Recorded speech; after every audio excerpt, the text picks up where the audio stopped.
कुंती पुत्र अर्जुन को महाभारत के समय का सबसे बड़ा धनुर्धर माना गया है। ऐसी भी माना जाता है कि अर्जुन के पास अगर धनुष चलाने का कौशल्य नहीं होता तो पांडव शायद ही महाभारत जीत पाते। साथ ही अधिकतर लोग यह जानते हैं कि अर्जुन की मृत्यु पांडवों के सशरीर स्वर्ग यात्रा के दौरान हुई थी, लेकिन दर्शकों, महाभारत में एक ऐसी भी कथा पढ़ने को मिलती है जिसमें बताया गया है कि अर्जुन की इससे पहले भी एक बार मृत्यु हो चुकी थी और देवी गंगा अर्जुन की मृत्यु पर मुस्कुराने लगी थी। तो दर्शकों, आइए जानते हैं कि आखिर अर्जुन की मृत्यु पर देवी गंगा क्यों मुस्कुराने लगी। कथा के अनुसार महाभारत युद्ध में विजय होने के बाद ज्येष्ठ पांडव युधिष्ठिर हस्तिनापुर के राजा बने। कुछ दिन पश्चात श्री कृष्ण के कहने पर युधिष्ठिर ने अश्वमेध यज्ञ आरंभ किया। नियम अनुसार यज्ञ के अश्व को अर्जुन के नेतृत्व में छोड़ दिया गया। अश्व जहां जहां जाता अर्जुन अपनी सेना के साथ उसके पीछे पीछे जाते। इस दौरान यज्ञ का अश्व कई राज्यों से गुजरा, जिसमें से कई राज्य के राजाओं ने तो अर्जुन से युद्ध किए बिना ही हस्तिनापुर की अधीनता स्वीकार कर ली, और जिसने ऐसा नहीं किया उसे अर्जुन ने युद्ध में परास्त कर अपने अधीन कर लिया। इसी क्रम में अश्वमेध यज्ञ का अश्व एक दिन मणिपुर पहुंचा।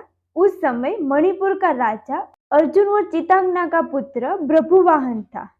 भृगुवाहन ने जब यह सुना कि उसके पिता अर्जुन उसके राज्य में पधारे हैं, तो वह उनके स्वागत के लिए राज्य की सीमा पर जा पहुंचे और अपने पिता अर्जुन को देखते ही वह उनके स्वागत के लिए आगे बढ़ा, लेकिन अर्जुन ने उसे रोक दिया। अर्जुन भृगुवाहन से कहा कि मैं इस समय तुम्हारा पिता नहीं हूँ, बल्कि हस्तिनापुर नरेश का प्रतिनिधि हूँ, इसलिए क्षत्रिय नियम अनुसार तुम्हें इस समय मुझसे युद्ध करना चाहिए। उसी समय अर्जुन की दूसरी पत्नी उलूपी वहां आ गई और भृगुवाहन से बोली, हे पुत्र, तुम्हें अपने पिता के साथ युद्ध करना चाहिए। अगर तुम युद्ध नहीं करोगे तो ये तुम्हारे पिता का अपमान होगा। माता की आज्ञा पाते ही भृगुवाहन युद्ध के लिए तैयार हो गया। इसके बाद अर्जुन और भृगुवाहन के बीच घोर युद्ध हुआ। अर्जुन की मृत्यु। काफी समय युद्ध चलने के बाद जब कोई परिणाम नहीं निकला तो भृगुवाहन ने कामाख्या देवी से प्राप्त दिव्य बाण से अर्जुन पर प्रहार किया, जिससे अर्जुन का सिर धड़ से अलग हो गया।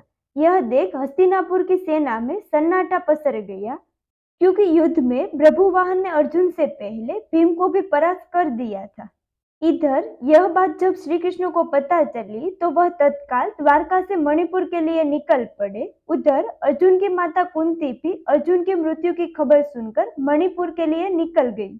मणिपुर पहुंचकर अर्जुन को धरती पर पड़ा देख श्री कृष्ण को गहरा धक्का लगा। तभी श्री कृष्ण ने देखा कि देवी गंगा अर्जुन की मृत्यु पर मुस्कुरा रही है। इतने में ही कुंती भी वहां पहुंच गई और अपने पुत्र के शव को गोद में रखकर विलाप करने लगी। कुंती को विलाप करता देख देवी गंगा से रहा नहीं गया और वह कुंती से बोली, हे कुंती, तुम व्यर्थ में ही रो रही हो, क्योंकि तुम्हारे पुत्र अर्जुन को उसके कर्मों का फल मिला है। मेरे पुत्र भीष्म उसे अपने पुत्र की तरह स्नेह करता था, फिर भी उसने पाखंडी का सहारा लेकर मेरे पुत्र भीष्म का वध कर डाला। मैं भी उस समय ऐसे ही रोई थी। मैंने अपने पुत्र के वध का बदला ले लिया, क्योंकि जिस बाण से भृगुवाहन ने अर्जुन का धड़ सिर से अलग किया वह मेरे द्वारा ही प्रदान किया गया है। देवी गंगा के मुख से बदले की बातें सुनकर श्री कृष्ण हैरान हो गए और बोले, हे देवी, आप किस बदले की बात कर रही है? आप किस किस से बदला लेगी? अर्जुन की माता कुंती से या फिर अर्जुन से? आप एक माता से प्रतिशोध कैसे ले सकती है? तब देवी गंगा ने कृष्ण से कहा, हे वासुदेव, ये तो आप जानते हैं कि अर्जुन ने उस समय मेरे पुत्र का वध किया जब वो निहत्था था। अर्जुन का ऐसा करना जब उचित था तो अर्जुन का वध उसी के पुत्र द्वारा कराकर मैंने क्या गलत किया है? तब श्री कृष्ण देवी गंगा को समझाते हैं कि अर्जुन ने जिस तरह से अपने पितामह का वध किया वो स्थिति स्वयं पितामह ने अर्जुन को बताई थी, क्योंकि पितामह जानते थे कि उनके होते हुए पांडवों की विजय असंभव थी।